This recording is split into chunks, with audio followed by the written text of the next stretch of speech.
Isaiah chapters 9, 10, 11, 12, and 13.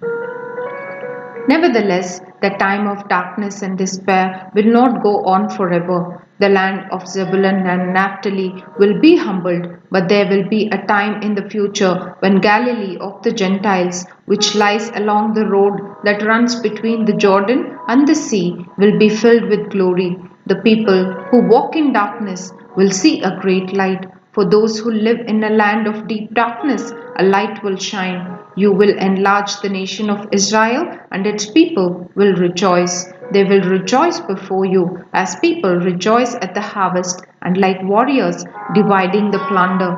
For you will break the yoke of their slavery, and lift the heavy burden from their shoulders. You will break the oppressor's rod, just as you did when you destroyed the army of Midian. The boots of the warrior and the uniforms, blood-stained by war, will all be burned. They will be fuel for the fire. For a child is born unto us, a son is given to us. The government will rest on his shoulders, and he will be called Wonderful Counselor, Mighty God, Everlasting Father, Prince of Peace. His government and its peace will never end. He will rule with fairness and justice from the throne of his ancestor David for all eternity. The passionate commitment of the Lord of Heaven's armies will make this happen. The Lord has spoken out against Jacob. His judgment has fallen upon Israel, and the people of Israel and Samaria, who spoke with such pride and arrogance, will soon know it. They said, "We will replace the broken bricks of our ruins with finished stone, and replant the felled sycamore fig trees with cedars." But the Lord will bring Rezin's enemies against Israel and stir up all their foes. The Syrians from the east and the Philistines from the west will bare their fangs and devour Israel. But even then the Lord's anger will not be satisfied. His fist is still poised to strike. For after all this punishment, the people will still not repent. They will not seek the Lord of Heaven's armies. Therefore, in a single day, the Lord will destroy both the head and the tail, the noble palm branch and the lowly reed. The leaders of Israel are the head, and the lying prophets are the tail. For the leaders of the people have misled them. They have led them down the path of destruction. That is why the Lord takes no pleasure in the young men and shows no mercy even to the widows and orphans. For they are all wicked hypocrites, and they all speak foolishness. But even then the Lord's anger will not be satisfied. His fist is still poised to strike. This wickedness is like a bushfire. It burns not only briars and thorns, but also sets the forests ablaze. Its burning sends up clouds of smoke. The land will be blackened by the fury of the Lord of Heaven's armies. The people will be fuel for the fire, and no one will spare even his own brother. They will attack their neighbor on the right, but will still be hungry. They will devour their neighbor on the left, but will not be satisfied. In the end, they will even eat their own children. Manasseh will feed on Ephraim, Ephraim will feed on Manasseh, and both will devour Judah. But even then the Lord's anger will not be satisfied. His fist is still poised to strike. What sorrow awaits the unjust judges and those who issue unfair laws. They deprive the poor of justice and deny the rights of the needy among my people. They prey on widows and take advantage of orphans. What will you do when I punish you?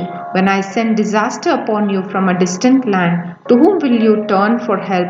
Where will your treasures be safe? You will stumble along as prisoners and lie among the dead. But even then, the Lord's anger will not be satisfied. His fist is still poised to strike. What sorrow awaits Assyria, the rod of my anger. I use it as a club to express my anger. I am sending Assyria against a godless nation, against a people with whom I am angry. Assyria will plunder them, trampling them like dirt beneath their feet. But the king of Assyria will not understand that he is my tool. His mind does not work that way. His plan is simply to destroy, to cut down nation after nation. He will say, "Each of my princes will soon be a king." We destroyed Calno, just as we did Carchemish. Hamath fell before us as Arpad did, and we destroyed Samaria, just as we did Damascus. Yes, we have finished off many a kingdom whose gods were greater than those in Jerusalem and Samaria. So we will defeat Jerusalem and her gods, just as we destroyed Samaria with hers. After the Lord has used the king of Assyria to accomplish his purposes on Mount Zion and in Jerusalem, he will turn against the king of Assyria and punish him, for he is proud and arrogant. He boasts, by my own powerful arm I have done this. With my own shrewd wisdom I planned it. I have broken down the defenses of nations and carried off their treasures. I have knocked down their kings like a bull. I have robbed their nests of riches and gathered up kingdoms as a farmer gathers eggs. No one can even flap a wing against me or utter a peep of protest. But can the axe boast greater power than the person who uses it? Is the saw greater than the person who saws? Can a rod strike unless a hand moves it? Can a wooden cane walk by itself? Therefore, the Lord of heaven's armies, will send a plague among Assyria's proud troops, and a flaming fire will consume its glory. The Lord, the light of Israel, will be a fire. The Holy One will be a flame. He will devour the thorns and briars with fire, burning up the enemy in a single night. The Lord will consume Assyria's glory like a fire consumes a forest in a fruitful land. It will waste away like sick people in a plague. Of all that glorious forest, only a few trees will survive, so few that a child could count them.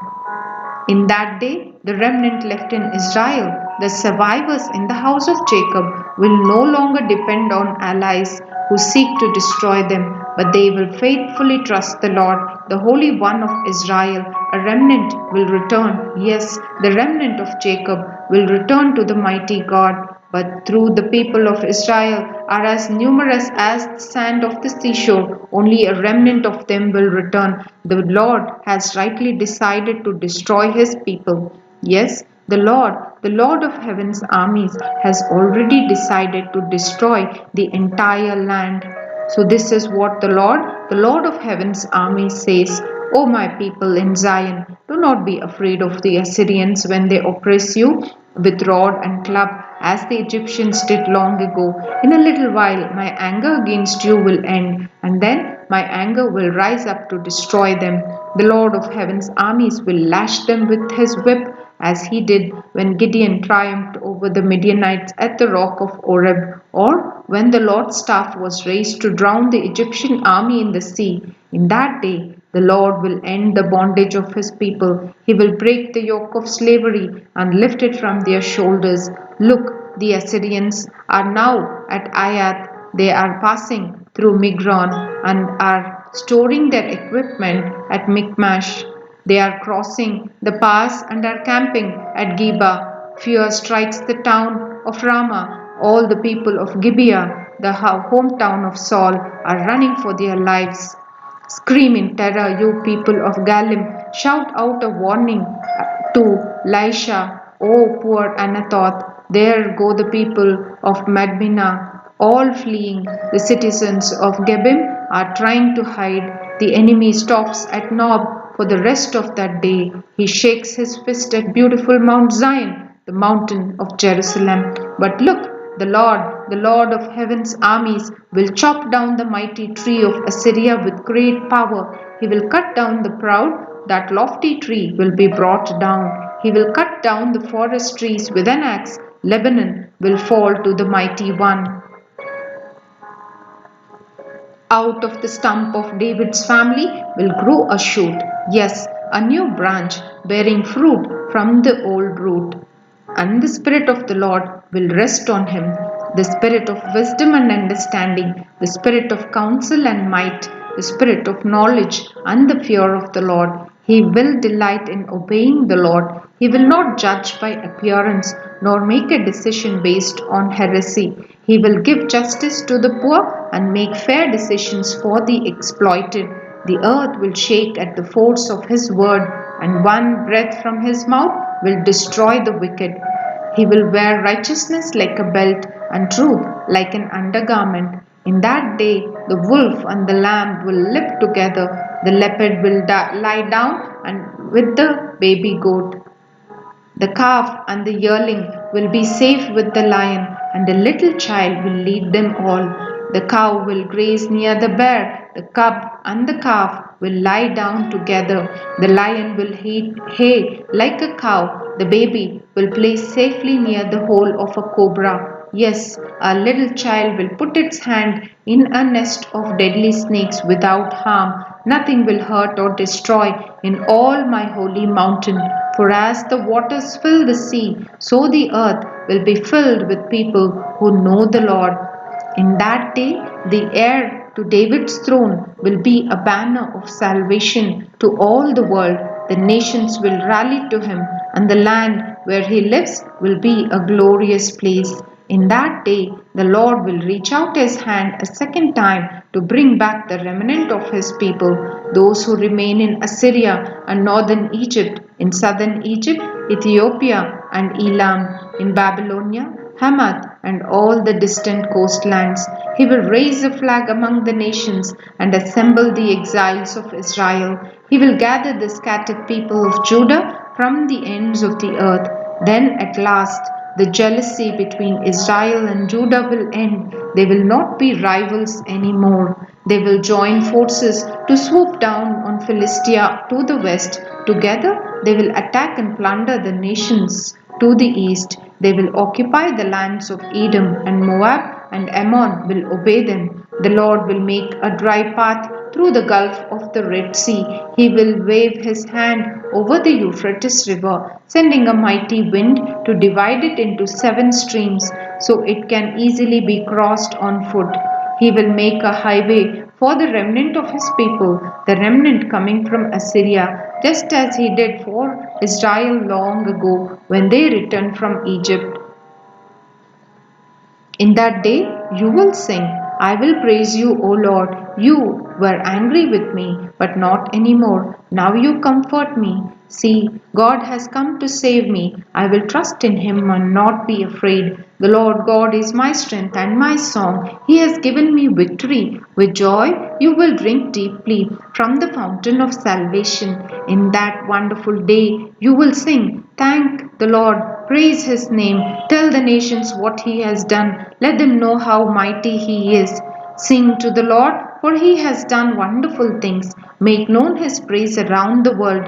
Let all the people of Jerusalem shout his praise with joy, for great is the Holy One of Israel who lives among you.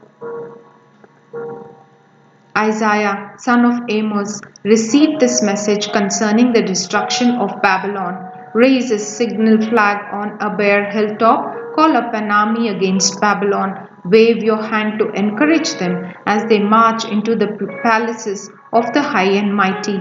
I, the Lord, have dedicated these soldiers for this task. Yes, I have called mighty warriors to express my anger, and they will rejoice when I am exalted. Hear the noise on the mountains. Listen as the vast armies march. It is the noise and shouting of many nations. The Lord of heaven's armies has called his army together. They come from distant countries, from beyond the farthest horizons. They are the Lord's weapons to carry out his anger. With them he will destroy the whole land. Scream in terror, for the day of the Lord has arrived, the time for the Almighty to destroy. Every arm is paralyzed with fear, every heart melts, and people are terrified. Pangs of anguish grip them like those of a woman in labor. They look helplessly at one another, their faces aflame with fear. For see, the day of the Lord is coming, the terrible day of his fury and fierce anger. The land will be made desolate, and all the sinners destroyed with it. The heavens will be black above them, the stars will give no light, the sun will be dark when it rises, and the moon will provide no light. I, the Lord, will punish the world for its evil and the wicked for their sin. I will crush the arrogance of the proud and humble the pride of the mighty. I will make people scarcer than gold, more rare than the fine gold of Ophir. For I will shake the heavens, the earth will move from its place when the Lord of heaven's armies displays his wrath in the day of his fierce anger. Everyone in Babylon will run about like a hunted gazelle, like sheep without a shepherd. They will try to find their own people and flee to their own land. Anyone who is captured will be cut down, run through with a sword. Their little children will be dashed to death before their eyes. Their homes will be sacked and their wives will be raped. Look, I will stir up the Medes against Babylon. They cannot be tempted by silver or bribed with gold. The attacking armies will shoot down the young men with arrows. They will have no mercy on helpless babies and will show no compassion for children. Babylon, the most glorious of kingdoms, the flower of Chaldean pride, will be devastated like Sodom and Gomorrah when God destroyed them. Babylon will never be inhabited again. It will remain empty for generation after generation. Nomads will refuse to camp there, and shepherds will not bed down their sheep. Desert animals will move into the ruined city, and the houses will be haunted by howling creatures.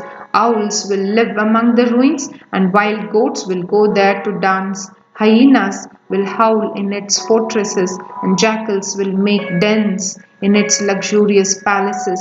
Babylon's days are numbered, its time of destruction will soon arrive.